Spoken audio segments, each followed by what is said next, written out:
नमस्कार. लहानपणी आई सणासुदीला किंवा खास दिवशी गव्हाची खीर बनवायची.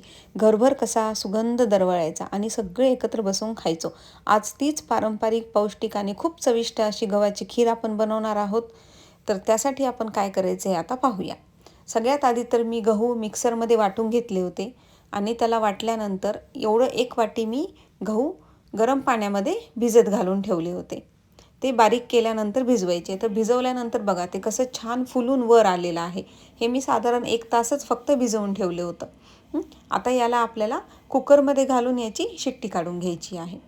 तर हे भिजवलेले जे गहू आहेत हे आपण आता कुकरमध्ये घालून घेणार आहोत. याला पाणी जास्त लागतंय आणि याच्यासोबतच मी इथं एक मुठभर फक्त तांदूळ घेतले होते. त्याला स्वच्छ धुवून ते पण मी थोडा वेळ भिजत घातले होते, एक साधारण अर्धा तास. याचं पूर्ण पाणी काढून घ्यायचं आणि याच्यामध्ये आपण थोडेसे तांदूळ पण आता ॲड करणार आहोत. तुमच्याकडे जर अख्ख्या गव्हाची तुम्हाला करायची नसेल तर तुम्ही बाजारामध्ये जो दलिया मिळतो ना त्याची आणून खीर केली तरी पण चालते. माझ्याकडे गहू होते तर मी गहूला मिक्सरमध्ये वाटून त्याचं ग्रॅन्युअल्स करून घेतले होते. आता याच्यामध्ये मी पाणी भरपूर घातलेलं आहे आणि साधारण 2 ते 3 चमचे तूप घालून घेतले. तूप घातल्याने काय होते की खीर खाली कुकरला चिटकत नाही.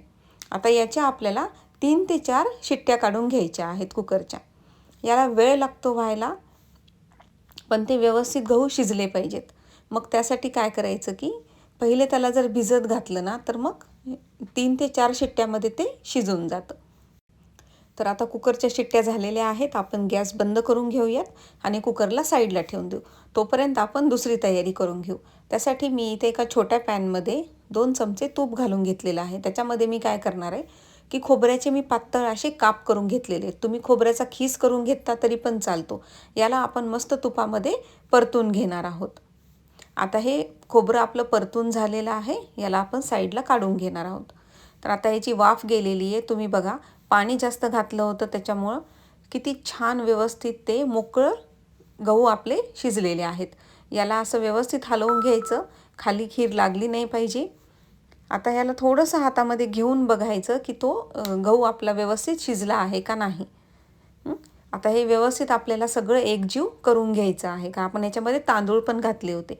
तर आता हे सगळं व्यवस्थित एकजीव करून घेणार आहोत. आता परत गॅस चालू करायचा, बारीक गॅस ठेवायचा एकदम. आता याच्यामध्ये आपण 1 वाटी गुळाचा किस करून घातलेला आहे. त्याच्यावरच आपण जे भाजून घेतलं होतं खोबरं ते घालून घेणार आहोत. त्यासोबतच भरपूर ड्रायफ्रूट्स घालून घेणार आहोत. त्यासोबतच आपण आता इथं वेलची आणि जायफळची पूड घालून घेणार आहोत. आता हे सगळं घातल्यानंतर याला व्यवस्थित आपल्याला सगळं मिक्स करून घ्यायचं आहे. याच्या छान 1 ते 2 उकळी येऊ द्यायचं. गूळ व्यवस्थित विरघळला गेला पाहिजे.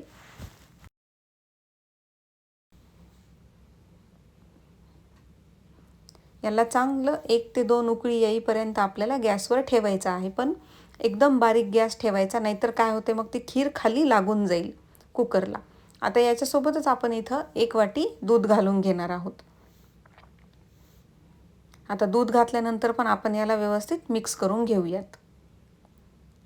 तुम्ही जर माझ्या चॅनलला सबस्क्राईब केलं नसेल तर प्लीज सबस्क्राईब करा, लाईक करा आणि शेअर करा.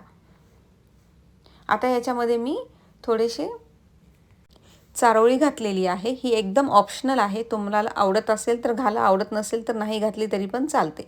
वरनं थोडंसं त्याच्यामध्ये तूप घालून घ्यायचं आणि झालं, गव्हाची खीर आपली तयार झालेली आहे. जर तुम्हाला अशा पारंपरिक रेसिपी आवडत असतील तर लाईक करा, शेअर करा आणि चॅनलला सबस्क्राईब करायला विसरू नका. भेटूयात असंच एका रेसिपीसोबत पुढच्या व्हिडिओ.